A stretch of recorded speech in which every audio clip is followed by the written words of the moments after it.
How does one politely blame their fart on someone else in a crowded elevator? Farting is a natural bodily function that can happen to anyone at any time. However, it can be an awkward and embarrassing situation, especially when it happens in a crowded elevator. Many people may feel tempted to blame their fart on someone else to avoid the awkwardness and social discomfort of being the perpetrator. While it's never ideal to blame someone else for your own actions, there are some strategies and tips that can help you to do so in a polite and respectful way. In this article, we will explore some of the best ways to politely blame your fart on someone else in a crowded elevator. Be aware of your surroundings. The first step in blaming your fart on someone else in a crowded elevator is to be aware of your surroundings. Take note of the people around you and their reactions to your fart. If no one seems to have noticed or reacted to your fart, it may be best to let it go and not draw attention to the situation. However, if people are starting to sniff the air or make comments, it may be necessary to take action. Choose your scapegoat wisely. When blaming your fart on someone else in a crowded elevator, it's important to choose your scapegoat wisely. You don't want to point the finger at someone who is likely to take offense or become confrontational. Instead, choose someone who appears to be unassuming and unlikely to cause a scene. It's also a good idea to choose someone who is standing near you or in close proximity, as it will be more believable that the fart came from them. Use a subtle approach.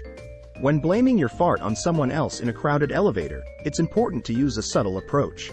You don't want to be too obvious or aggressive in your accusations, as this could cause tension and discomfort in the elevator. Instead, use a quiet and discreet tone of voice when pointing the finger at your scapegoat. You can say something like, "Excuse me, did you just fart?" or "Do you smell that?" in a calm and polite manner. Be apologetic. While blaming your fart on someone else in a crowded elevator may be necessary to avoid embarrassment, it's important to be apologetic and respectful to your scapegoat. Even if they did not actually fart, it's not their fault that you are in this awkward situation. You can say something like, "I'm so sorry, it must have been something you ate earlier," or "I apologize for even bringing it up, it's just that the smell is so strong." Make a quick exit. After blaming your fart on someone else in a crowded elevator, it's best to make a quick exit as soon as possible.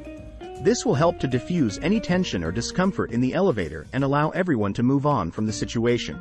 You can exit at the next floor, even if it's not your intended destination, or wait until the elevator doors open and quickly make your escape. Conclusion.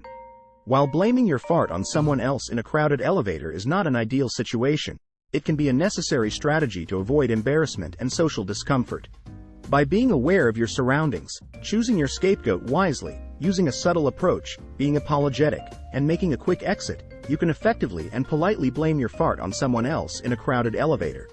However, it's important to remember that honesty is always the best policy and that blaming someone else for your own actions is not the most ethical or respectful thing to do.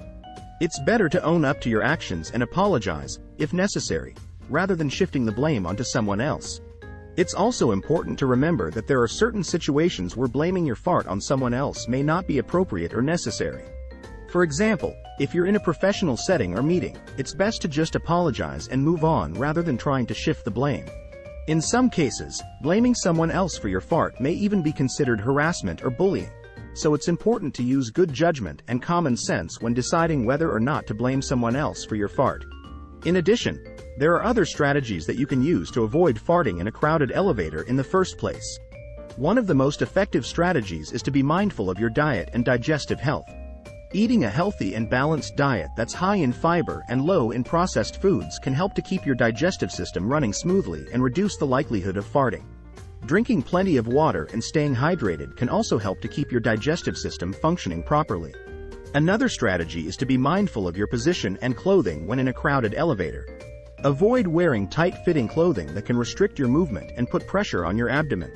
Stand with your feet shoulder-width apart and your knees slightly bent to help keep your digestive system relaxed and avoid unnecessary pressure on your abdomen. If you have a medical condition that causes excessive farting, such as irritable bowel syndrome, IBS, it's important to talk to your doctor about possible treatment options. There are a variety of medications and therapies available that can help to reduce symptoms and improve digestive health. In conclusion, blaming your fart on someone else in a crowded elevator can be a necessary strategy to avoid embarrassment and social discomfort, but it's important to use good judgment and common sense when doing so. Be mindful of your surroundings. Choose your scapegoat wisely, use a subtle approach, be apologetic, and make a quick exit. However, it's always best to be honest and own up to your actions, rather than shifting the blame onto someone else. Ultimately, the best strategy for avoiding awkward and embarrassing situations is to maintain good digestive health and be mindful of your position and clothing in crowded spaces.